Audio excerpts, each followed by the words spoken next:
Hey,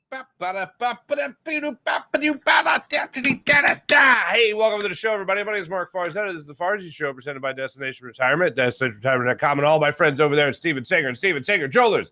Holy pots and pans, so much to get into today. Sixers, not good against the Mavericks. Harden potentially departing for Houston for a reunion. Another story about that. The second one this year. Good times. Phillies get pounded. Rob Thompson's just damn lovable is what he is, folks. Philly Rob. I don't know. When I saw this story, when I heard this yesterday during the Phillies Red Sox game, I thought to myself, he was labeled Philly Rob very early in the process, like very early after Joe Girardi was relieved of his duties and he became the Phillies interim manager. It was fairly shortly thereafter that he got the term Philly Rob. And I think it was Barstool that put it out there first, my buddy Smitty over there at Barstool Philly and whatnot. They put it out there first. I believe that's who it was. And he has really taken to that name. He has become Philly Rob. I don't know if there's ever been a label put on somebody faster and then earned more so than Philly Rob Thompson. And we have a story today that was told by Tim Kirchin on the air yesterday on ESPN that was just sheer brilliance. And shout out to, I believe, the Twitter handle, I'm Hammered or Very Hammered is responsible for putting this out on the old social web there. But I saw it during the game, thought it was great, and somebody clipped it. And I'm like, this is incredible. Just my luck. So I'll play that for you a little bit later today. But there's this little story that's going on around about Jalen Hurts and the idea of taking less money. Less money as the Eagles franchise quarterback. We'll get to that story coming up on today's program. But once again, welcome in. Let's start it off with the 76ers. Hey, Doc Rivers, thanks for watching the show. I know I wasn't the only one there campaigning for Tyrese Maxey to be a starter again, but hey, thanks for putting him in the starting lineup last night. That was awesome.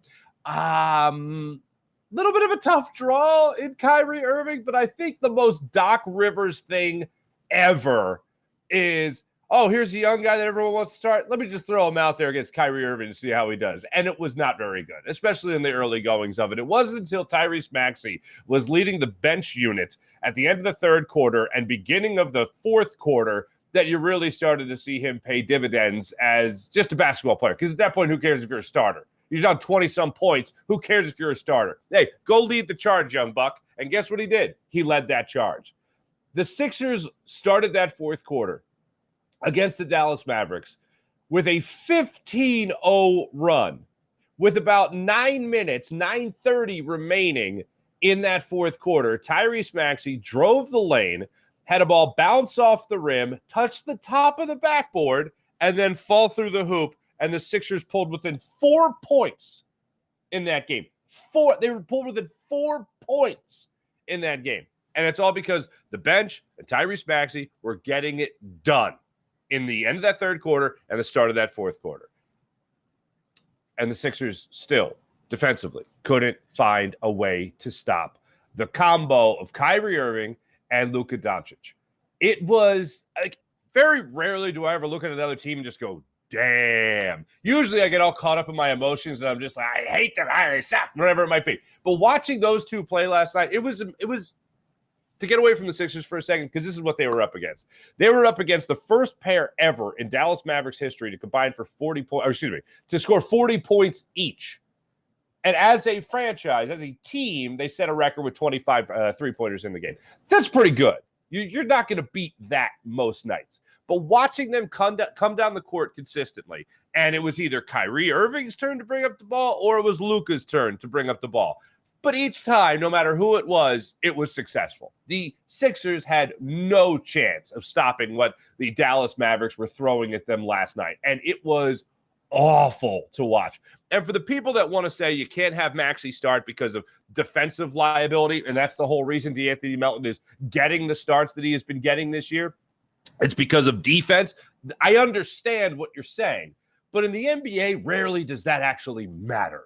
Because not many guards out there are really putting themselves on the line and really D'ing up. They're not like slapping the floor to D up. somebody else. Like, not everybody's Ben Simmons when he was here with the Sixers, okay? So I can take the defensive liability. You can't take the defensive liability when it's guys like Doncic and Kyrie Irving balling like the way they were last night. Even though Tyrese Maxey rallied the troops later in the game, and that was all great, we're talking about starting out games. And despite the Sixers playing the way they did in the very latter stages of that game yesterday, despite all that, they still couldn't find a way to come back and win that basketball game. They made it interesting, certainly, with how they played against the Mavericks late in the game.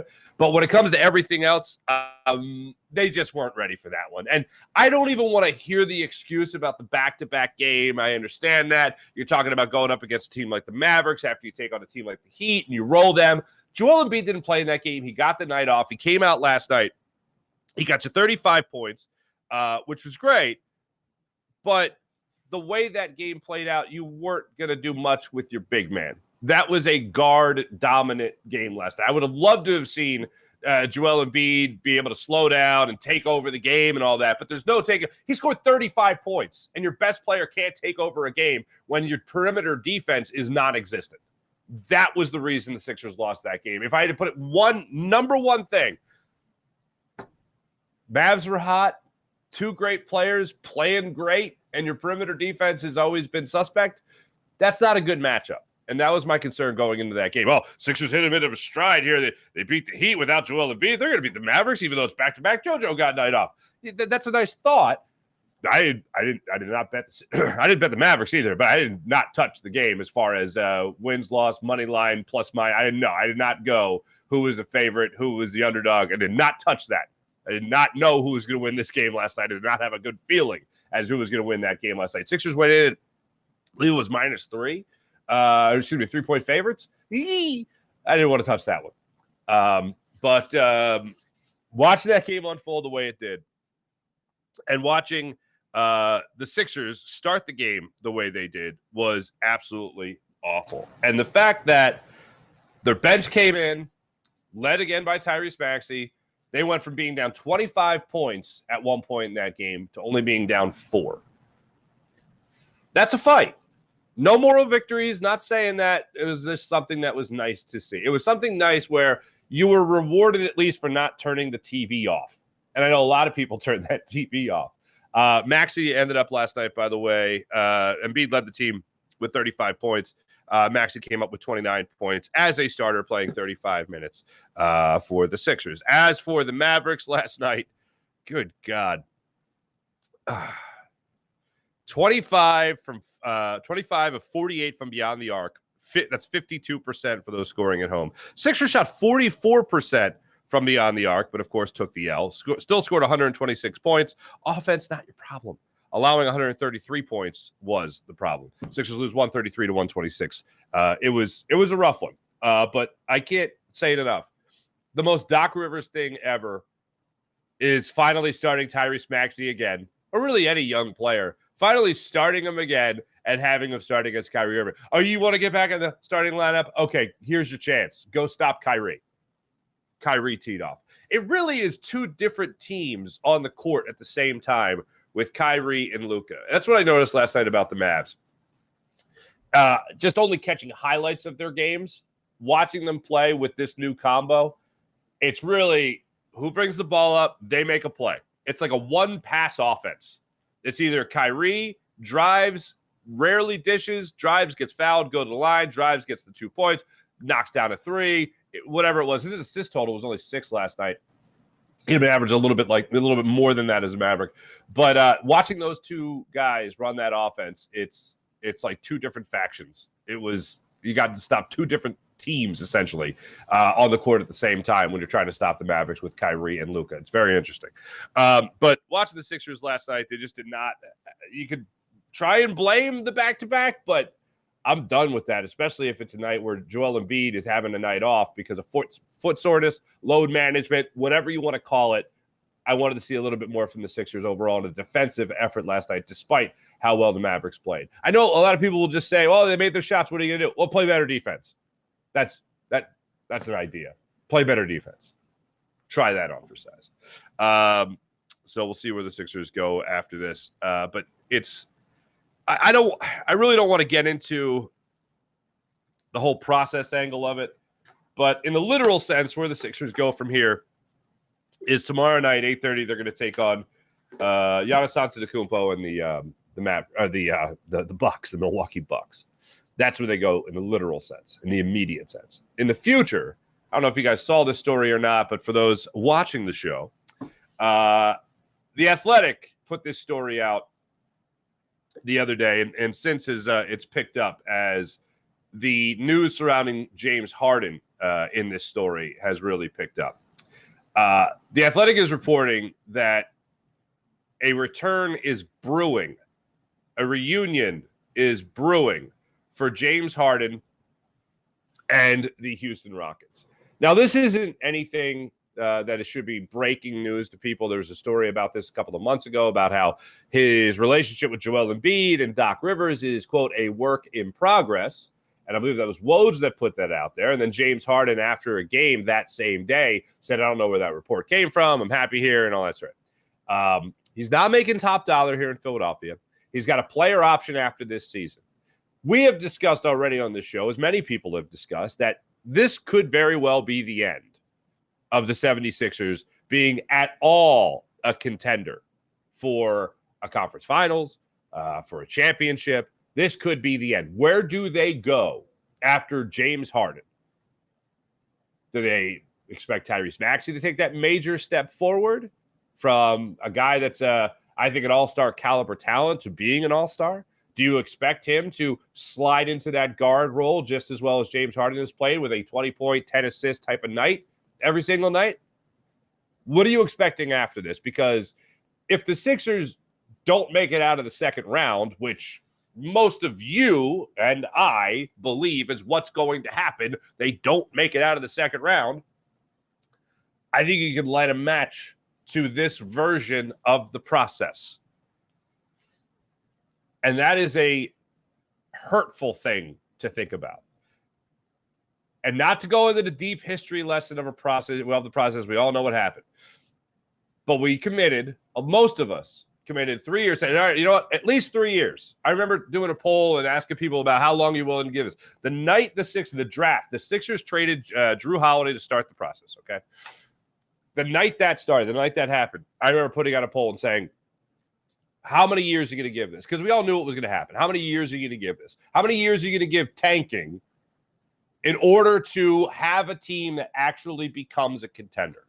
How desperate are you? How willing are you to have a team that's no longer just going to stick around in mediocrity and hope for that big free agent signing, hope to lure a big free agent to Philadelphia, and then maybe that turns the tables a little bit. You pair them up with some good draft picks, and the next thing you know, you're really contending for a championship. How long are you willing to give this team, being terrible? Most people said 3 years. 3 years to build something. Sam Hinkie had about 3 years. And then other people, many other people, put their fingerprints on it. So that's not good. And when I see stories about James Harden potentially going elsewhere after this season, that to me is a definitive end of this brand of the process. We're still in the fruits of the labor that is the process. But where do you go from here? Do you see the Sixers next year being led by Joel Embiid and Tyrese Maxey and Tobias Harris? Do you see them and PJ Tucker still being a member of this team? Do you see them being contenders, legit contenders to win a championship? So what really sucks about this year is that this year feels like the end. And it feels like the end. Even though Joel Embiid's still under contract and Joel Embiid will still be here, it feels like it's going to be difficult after this season to get him more help. It's going to be difficult to continue to build with this team. And you'll be saving a lot of money by not paying Harden, so maybe you do something else with that money. I'd love to see the Sixers go out there and do something. But right now, the question I asked going into the final 26 games of the season, give me a reason to believe this team is better than a second-round exit. And right now, they're not answering that question. Big win over the Heat without Joel Embiid. Okay, they allow a historic performance the next night against the Dallas Mavericks. And even if they won that, like to really give you an idea of anything that would really support or give you confidence that this team's better than a second round exit, I mean, think about it. 20-6, 19-17, 19-7. What would they have to do in the final 26 games of the season to make you believe, oh, wow, this team, oh, they got a real chance of making it out of that second round? But it just seems like the same old song and dance. And if this is the way it goes, and you have to at least rebuild after Harden being here in Philadelphia, if that's what it takes, then you have to look at the process as the failure that it's been. Oh, we got Joel Embiid. Yeah, you got Joel Embiid, and that was great. And I love Joel Embiid. And I would not have wanted any other player than what we have watched from Joel Embiid. Absolutely unbelievable. But he could have tanked 1 year for Joel Embiid. You know what I mean? You could have done a tanking. You'd have to go through a whole process for one player. It's not a Sam Hinkie failure in my mind. It's an organizational and league failure. Because when you do look back on it, and I had this conversation with a friend of mine the other day, because he's a very pro-process guy. I said, overall, I think it's going to go down as a failure. Like when we look back on this, maybe after a couple of years, after Joel Embiid even retires or goes elsewhere, and the question becomes, oh, the process is failure or not. Right now, failure. There's no other way to look at it. Because seeing stories like this about James Harden potentially moving on, it means the end of this portion of the process. And after this, with Joel Embiid only getting another year older, being ignored by the NBA again as far as an MVP is concerned, I mean, you don't even have that. You don't even have a little bit of hardware to show for it. And as much as I love Joel Embiid, this is not all on him. This is not a slight on him. This is a slight on the organization and the league. Because in having this conversation the other day, it really came down to this. What sucks about the process is the guy that started it didn't get to see it finished. Okay? Now, no one gets a blank check of time like Sam Hinkie wanted. I want a 9-year deal. I want a 10-year deal. Nobody gets that. You have to, at some point, you have to prove that you can put together a winner. When push comes to shove, we need to know that you can put together a winner. And that's what Sam Hinkie maybe was never afforded the opportunity to do. But here's where we'll get into a brief history lesson. Hinkie comes in, has about 3 years. Then he's pushed out. Brian Colangelo comes in. Jerry Colangelo comes in. Then you have, after that, you have Brett Brown lead a draft. And we all know what happened there, McCall Bridges and Zaire Smith. Then you have Elton Brand come in. And now you have Daryl Morey come in. So how many guys with all the chips, right, that Sam Hinkie collected, they went through 1, 2, 3, 4 different hands, not including Hinkie himself. Do you think all those people are going to have the same interest? You think all those people are going to have the same – they have the same interest. But do you think all those people have the same floor plan, design, blueprint for how you're going to win a championship, how you're going to cash in all these chips? Absolutely not. Too many people have their fingerprints on all this.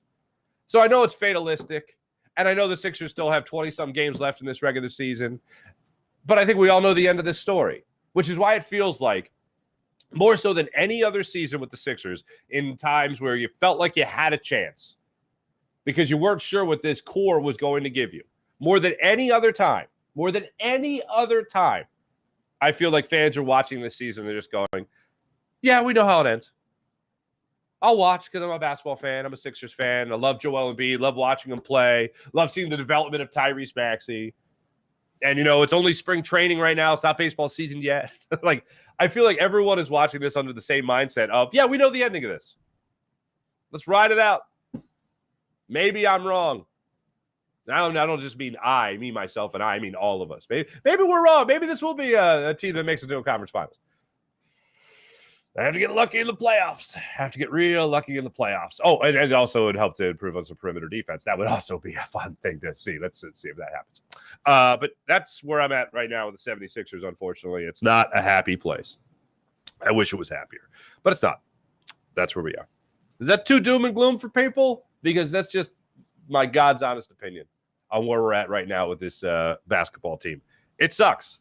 It absolutely sucks. I know that, look, it could be worse. We could just not have Joel Embiid. We could still just be a team that is not having a chance of having an MVP, or a team that has a real big chance of making it out of the first round of the playoffs. You know, we're just happy to make the playoffs at a 500 record. But they're a 3 seed in the Eastern Conference.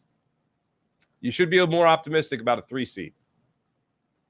The only problem with that is we've seen this team as a 1 seed and ended a second round exit. I was really hoping that in the not too distant future, we'd be able to tell our grandkids that Jimmy Butler wasn't the guy that fully broke the process. But that's the way it's looking.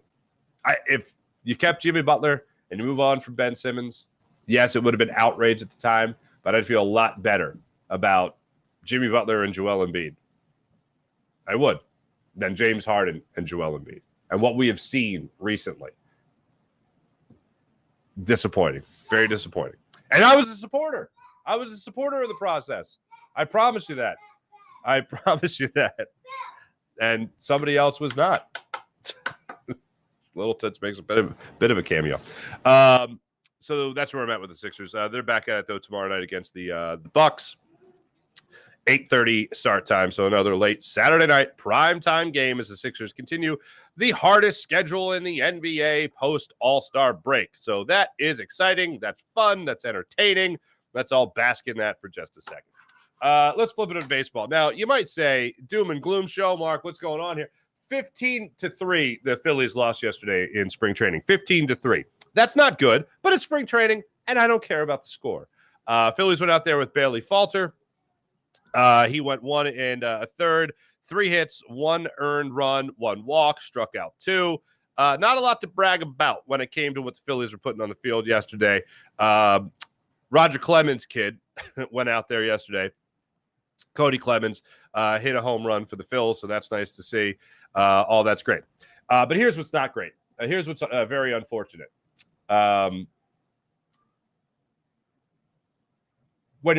When you're watching guys trying to make the big league ball club and they're showing some struggles in spring, you just try to push that aside and it just acknowledges that's not a very good thing. But what was a great thing I felt that came out of yesterday is I think we all know at this point that Rob Thompson is a manager that is a player's manager, listens to his players. I said that when Joe Girardi got fired, it was like the team was given back to the players. Rob Thompson allowed the players to take control of the clubhouse. And I think that's a very important thing in the sport of baseball in particular. So Rob Thompson, I think, understands his clubhouse very much. And yesterday, Tim Kurkjian told this story about what he heard from a Phillies player that I thought really solidified why Rob Thompson is the manager that he is. Here's Tim Kurkjian on Philly Rob. Take a listen to this. Wait, one of the Phillies told me that Rob Thompson's address to the team this spring was so compelling, he said, I got goosebumps listening to Rob Thompson. That's how powerful the message was. And he was pointing out a couple guys on the team who pitched like 5 innings last year. And he said, look, we used 59 guys last year. And he wasn't mentioning Bryce Harper and all these guys. He says, it's these guys here who just barely contributed, but that's the reason we went to the World Series. Rob Thompson's got a really good idea what this job's all about, and I'm amazed he was going to retire thinking about it until he got the job. Runner goes, and that's not a shock. Oh my goodness. 62, 72, 82 steals. Does not matter. That is quite the story. And it reminded me of conversations we had last year about what these guys have in the clubhouse that aren't making the big money. The guys that you never knew were going to be the hero. Bailey Falter yesterday, who started the game, was clutch for you after the All-Star break last year. One of the best pitchers in baseball, believe it or not, rallying this team every chance he got to get out there on the mound.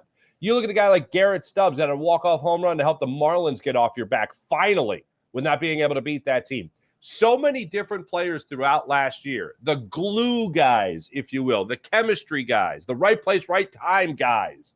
So many of those guys helped carry you throughout the season. And the Phillies, especially being without Bryce Harper as long as they were last year, to stay the course for having different guys. Alec Boehm figuring it out later in the season, whether that be in the field or whether that be at the plate. So many different guys. A guy like JT Realmuto, who's obviously a money guy, he was contributing for you finally towards the end of that season. Final 2-3 months of the season, he had finally turned it on. But so many different guys on this team contributed. Matt Vierling coming up with a huge home run against the Milwaukee Brewers. So many different guys you didn't expect to contribute started to contribute. Brandon Marsh, for instance, he goes out there last year. You get to him in the trade, and he goes out there and absolutely plays great in center field and figures it out at the plate as well. Bryson Stott, a young hotshot prospect, sure, but he's a guy that comes out and plays. He starts at shortstop for you. and played phenomenally well while you were missing Gene Segura. Now he's moving over to second base. But so many different guys found ways to step up for you last year to help carry the team. And listening to Tim Kirchin yesterday talk about how it wasn't just Bryce Harper, it wasn't just those big money players, it wasn't just that. It was guys coming in to either round out your rotation like Ranger Suarez did last year, or guys stepping up the plate like Garrett Stubbs and coming up with clutch hits for you. You never knew who was going to be the hero. And that's where I felt like this team was going to start to do something special. That's where I actually had confidence this Phillies team was going to make the playoffs, because you had guys stepping up that weren't the notable guys stepping up. And then you get MVP performances from certain guys for month stretches, whether it be JT Realmuto, whether that be Bryce Harper, whether that be Alec Boehm, with the way he was hitting the baseball last year. You get these guys stepping up and actually the team riding them throughout the season, and Kyle Schwarber coming up with clutch home runs. I mean, you watch that throughout the year, and that's where you feel like your team's going to do something special. And Rob Thompson taking the time yesterday, or taking the time at the start of spring training to address the team and acknowledge the guys that don't get the headlines, the guys that don't get the coverage on ESPN and SportsCenter, the guys that don't get the clicks consistently. I thought that really summed up how great a manager he is and how great a player's manager he is. And yes, people will make comparisons to him and Charlie Manuel, and they'll talk about what they bring to the table as letting the players run themselves and letting the players police themselves and knowing when to pick and choose the times to say something and address the team. That's great. And that's certainly something that Rob Thompson has, and certainly something that Charlie Manuel had. That's where I think your players perform at their best, where they're not gripping the bat too tight. They're playing loose. They have the confidence that they're going to go out there and they're going to have success. And this is also with a guy like Nick Castellanos, who struggled throughout a lot of the year. They found other guys to step up and play at a high level. Even Castellanos in the playoffs all of a sudden turned into a Gold Glove left field or right fielder. Amazing. So Rob Thompson taking the time to address the players that don't grab the headlines, I thought was a big thing to make sure that he was giving the credit where credit was due. And I think that was very much important in yesterday's game. In yesterday's season. Last season with the story that came out yesterday. We got to talk about this because I think this is just absolutely bonkers. There's been rumblings with all the free agents that the Eagles have. Rumblings of all the free agents that the Eagles have about Jalen Hurts taking less money to be able to sign players long-term. Chauncey Gardner-Johnson, James Bradbury, even Miles Sanders, whoever it might be. No. Let me answer this. Let me end this. For anyone that needs to hear this, and I'm not sure who needs to hear this. All I know is a lot of people need to hear this, apparently. No. Do not take a dime less. Do not take a penny less. Do not entertain any type of hometown discount. All right? In football, especially when you have a general manager, a money man, as brilliant and as wizardly as Howie Roseman with the cap, do not take any less money, Jalen Hurts. I don't want any reason for a disgruntled quarterback. I don't want any of that. You will sign a big-time contract. You will get an average annual salary of around $50 million. That's what Jalen Hurts is going to get. You can restructure, you can move money, you can push money back to help your team sign long-term players. Whether that's Chauncey Gardner-Johnson, James Bradbury, whoever it might be, another year of Brandon Graham even, whoever it might be. Do not take a dime less. This is a business. It can be manipulated just like any other business can be manipulated. And the man who's the king at manipulating that business is Howie Roseman. A lot of Patrick Mahomes signs a $450 million deal, restructured like 20 minutes later. That's how it works. You can restructure. You can move the money around. You do not need to take any less money. I know a lot of people are, oh, wow, what a guy. Only took $40 million. Oh, he really wants to win. Yeah, he damn right he wants to win. He wants to win so bad that he made himself from a questionable starting quarterback in the NFL to an MVP candidate, and in the process took his team to a Super Bowl. I'm not going to slight that guy. And if Howie Roseman's smart, which he is, he's not going to slight that guy. And listen to Howie Roseman talk about the contract at the Combine 2 days ago. He understands what he's doing. Jalen Hurts understands what Howie Roseman is doing. They're going to make a deal, cut a deal that is fair for both sides. And in no way, shape, or form is that going to be a wildly team-friendly contract. But it is going to give them maneuverability.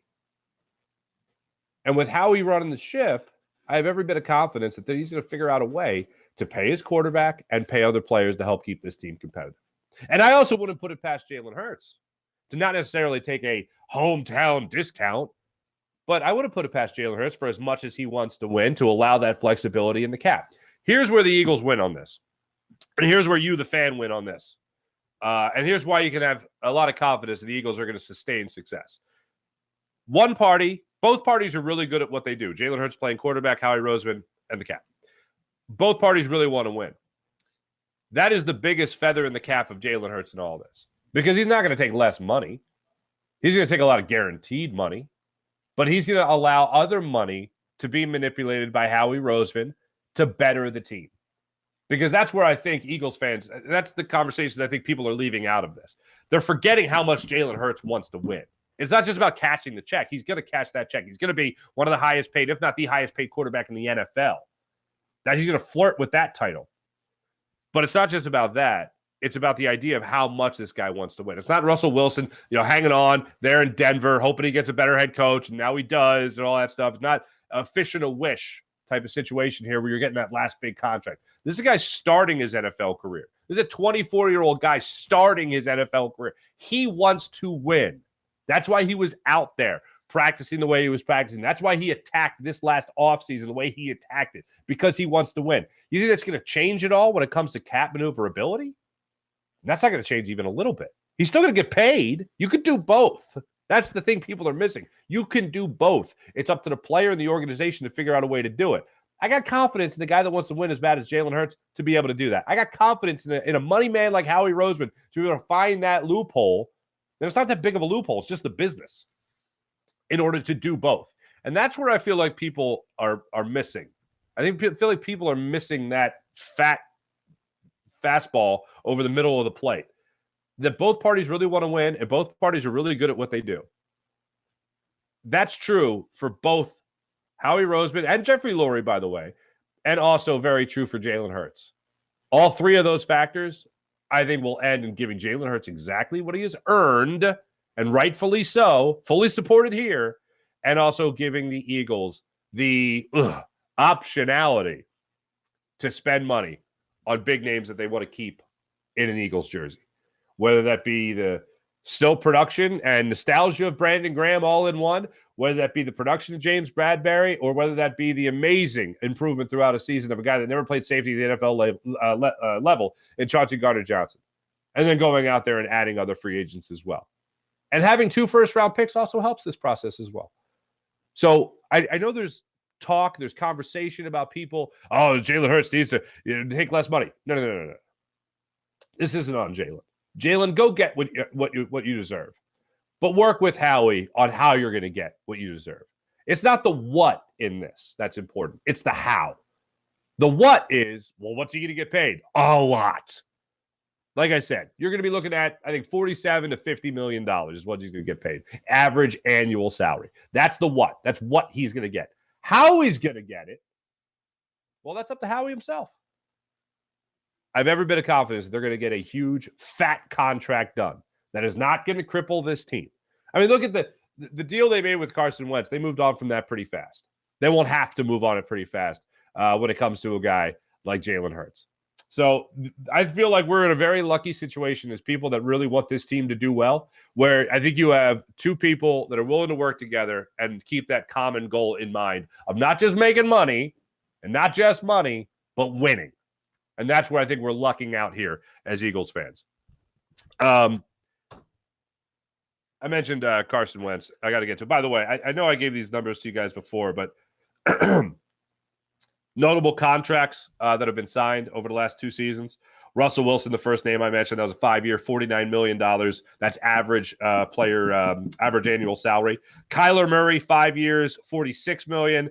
Deshaun Watson, 5 years, $46 million. Josh Allen, 6 years, $43 million. What a bargain. Dak Prescott, 4 years, $40 million. So, yeah. if Jalen Hurts, and I'm going to see Jalen Hurts next week at the Maxwell dinner.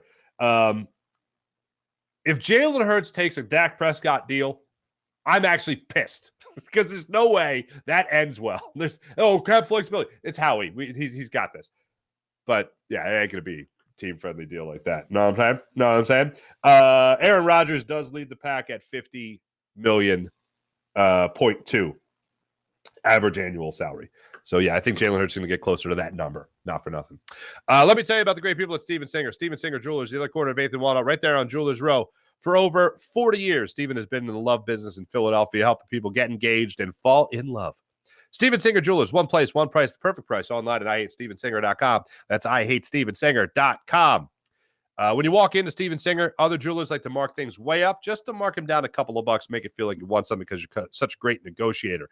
Well, at Steven Singer Jewelers, they give you that discount from when you walk in the door because they want you to feel like a real family member at Steven Singer Jewelers. And a real jewelry expert will walk you through the entire process with all their beautiful, dazzling diamonds at Steven Singer Jewelers. One place, one price, online at IHateStevenSinger.com. Always fast and free shipping at IHateStevenSinger.com. Let me tell you about the amazing people at Manscaped. Manscaped.com, where you can get 20% off and free shipping when you use promo code Farzy at Manscaped.com.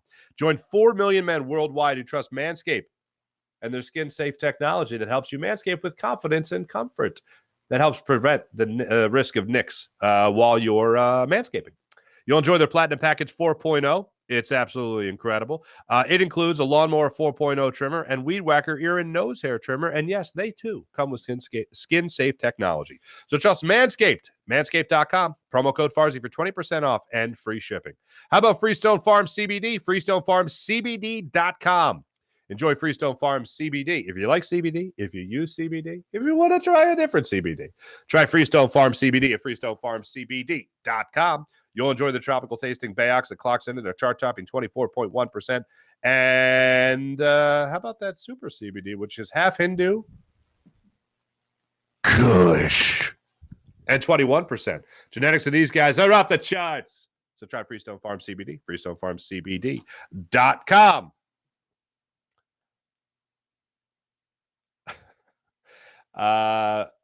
How about the great people at PHL Sports Station, Philadelphia Sports Station, enhancing your Philadelphia sports fan experience across all social media and blogs? That's PHLSportsStation.com. Let's jump into the chat check, see how you beautiful people are doing today. Sean, good morning. Kevin, good morning. Sean Gillespie, 2 players with 40 points. That's utterly ridiculous. I had a note on that I want to make sure I get in here. Oh, here's another one for you. Yeah. How about, put this one in your pipe here, okay? First pair of teammates, NBA history, Luka Doncic and Kyrie Irving, with 40 points and 6 3-point field goals each in a single game. 6 threes, 40 points. No teammates have ever done that before.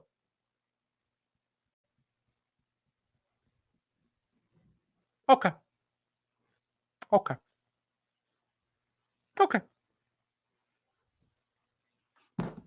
Go get him, defense. Defense. Bum, bum, bum. Defense. Bum, bum, bum. All right. April. Good morning, April. Good morning, Kevin. Sean, Sixers, very, very hard team to have faith in. The process ruined the Sixers organization with losing being acceptable. So is that the karma argument, Sean? Because I know some other people, Tony Bruno, guest of the show, he thought it would be bad karma as well. He just thought it was stupid. I understood it as long as it was for a contained amount of time. Like, he can't just be bad until the next good player comes out. Like, here's another thing. Was it Jahlil Okafor the year that the Greek Freak came out? Like, that's bonkers, man. That's crazy. That's just crazy. It's not a matter of one player being a failure, and it's not a matter of one process being a failure. It's how it failed. And I don't think Joel Embiid's going to win a championship. Like, I don't see Joel Embiid winning a championship in a Sixers uniform. Drastic things would have to happen this season for me to have faith that even next year they're going to win a championship. Drastic things. Like, Daryl Morey would have to be executive of the year. Joel Embiid have to win MVP, finally get that off the plate. Like, I don't know, man. And maybe that's what maybe not winning MVP. It's probably going to go to Doncic. Probably going to go to Jokic, excuse me. But maybe he needs that motivation to keep his attention. I don't know. But drastic things would have to happen. So as I look down the line and look after this season and look at stories about James Harden, Paul really wants to go back to Houston. All right, well, where do we go from here? And the future is not bright. Just being able to watch Joel Embiid is not enough to say that the process was a success. Like I said, you could have tanked for one great player. Oh, but having a chance. Yeah, they've had a chance, but they haven't done it. That's not enough. I want to see him do it. I signed off on 3 years of Drek so that we could watch this team compete for a championship. Second round exits. Hasn't done it.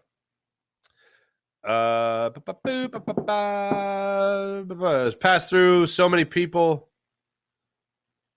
Oh, the Sixers front office. Yeah. And I blame the NBA.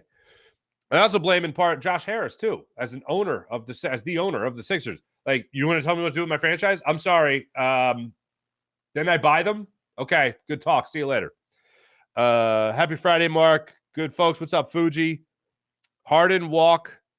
Trade Tobias. He's got one more year left in his contract. All that money is freed up. Go out there and get some young, big superstars. Yeah, I'll cross my fingers. Fuji, I hope you're right. That's the plan. I just hope the Sixers can execute it. Sixers team is way too inconsistent. I agree. Sean Gillespie, little MacGyver, frustrated with the Sixers. Yeah, she finds a way. Little Toots finds a way. Mihai Sanchez. What's up, Mihai Sanchez? Morning, everybody. I like the Phillies' depth. I wonder why Fangraphs thinks we're only winning 85 games. Do they know we played well when Harper was out 2 months last year? Keep doubting. Smash the ball. Or smash the bell. Smash the bell. You're damn right. Smash the bell. Without question, smash the bell. Boop. Where did I put that note? Phillies were 12 games over 500 in the 52 games without Harper last year. 12 games over 500. More of that, please. Lord, don't say the word process while talking about the Eagles. We don't need that steak. April, it has been ruined. Anytime the word process gets used now, I think of a lot of losing, a lot of suffering, and hopefully it pays off. Maybe it will. In the Sixers case, it has. So there you go. Thanks, everybody in the chat. You guys are great, as per usual. Let's get to the morning rush brought to you by Sky Motorcars, SkyMotorcars.com. As I mentioned, Sixers are off till tomorrow night as they take on the Bucks. I want to save some time here for the Flyers. The NHL trade deadline is today. I've told you guys often that I love the Flyers. I grew up as such a huge Flyers fan. I was even a bigger Flyers fan than I was an Eagles fan. And I love the sport of hockey. I think it's such a great game, and I wish it was more popular in our country than it's been. I wish it was more popular in our city than it's been in recent years. It feels like right now in watching the Flyers that you're watching directionless hockey. That's what it feels like. And there's one guarantee I made you. There's one guarantee I made you before the season started. And that's for the hardcore Flyers fans out there. You'll at least have one person visibly every single night that the Flyers are playing that is as frustrated as you are. And that's John Tortorella. That's the one thing. And John Tortorella saying the other day that the Flyers are just a team in the NHL that does not get attention. They do not get accolades. They do not get respect. He said it's up to them to go out there and get that respect back. To stay away from, in my day, because it's not just my day, it's a lot of people's days, man. Whether you're talking about guys like my dad that watched the 70s Flyers, went back-to-back cups, and watched the city fall in love with that team, whether it was the 80s Flyers that always seemed like they were right there, just about to win, and almost did if it wasn't for Leon Stickle, that bastard. The 90s Flyers with my Lindros, LeClaire, Renberg, Desjardins, with that era. Hextall, 2 different stints of Hextall, watching them play with Roman Cechmanek as their goalie, and then going from him and Brian Boucher and watching all that. Jeremy Roenick losing in the Eastern Conference Finals, Keith Primo against the Tampa Bay Lightning. All the suffering in my lifetime of being so close, but then not. 97, losing the Stanley Cup. I mean, again, another history lesson, right? Losing the Stanley Cup in 2010, being in the building for that phantom goal by Patrick Kane, right? I want it to come back to at least feeling like we have that chance. At least feeling like we have an opportunity for the Flyers to do something special. And to bring the man's name up, you miss that mentality from Ed Snyder. You miss the mentality of he always felt like I talk about John Tortorella as being a constant, is always feeling like somebody is as frustrated as you are. And somebody, by the way, also being as honest as you are as a Flyers fan. Listening to Ed Snyder after a bad season or after a tough loss at least made me feel like, okay, I'm not the only one that feels like this. It's not just the fans that feel terrible about this. The owner feels terrible. The coach feels terrible. The players feel there was always that mindset that identified with the fan base, with the Flyers. And now I don't feel that. I'd like to feel it with John Tortorella, but I haven't experienced winning under John Tortorella. I haven't seen him win with this team yet. You could have that with Ken Hitchcock back in the day. You could have that with other coaches, but you haven't seen this team win. And I'd love to see the Flyers do something today that at least is a small building block of a very strong wall that will stand for years to come, that this team will again get back to the permanent competitiveness you always felt. They have some good guys here. I love TK. Sean Couturier, love him when he's healthy, man. Hell of a player. Plays every game like it's game 7. You're like, you love that. You want that. Want to see them continue to build with Urson and continue to build with Carter Hart. And I'd love to see it. Just right now, they don't inspire that confidence it's going to happen. And Chuck Fletcher seems like there is just an unlimited amount of time to turn this around. Flyers fans are not accustomed to being patient, and they shouldn't be. What they have been promised throughout their entire fandom, myself included, has been a team that will be consistently competitive. And that has been a far cry, unfortunately. Can't wait for that return. Can't wait for the buzz. There's a buzz when your hockey team's in the playoffs, at least. At least back in the day, even people that weren't Flyers fans, they'd watch the playoffs and they'd get into the playoffs. That's at least what you would have. And now it's just like, yep, all right. Now the people that are diehards are just frustrated and they barely want to watch. Now the people that are the casuals that would just jump on the Flyers bandwagon in the playoffs, now it's just not there. Can't wait for it to come back. My only ask is today, just get us some building block, whatever it might be, just to put right there at the bottom of the wall to build another nice brick wall that you can have a lot of faith in for a lot of years. That's what I'd love to see. Thanks for watching. Thanks for listening. I hope you guys have a wonderful weekend, ladies and gentlemen, on this happy Friday. Good luck to the Flyers on a trade deadline like today. Fingers crossed, that's for sure. My name is Mark Farzetta. This is the Farzy Show, presented by Steven Singer of Steven Singer Jewelers. One place, one price, the perfect price. Online at IHateStevenSinger.com. That's IHateStevenSinger.com. Jim Hyden, producer program, did a wonderful job as per usual. This is a Buzz Sports and Entertainment production. Have a great rest of your day, everybody. Take it easy.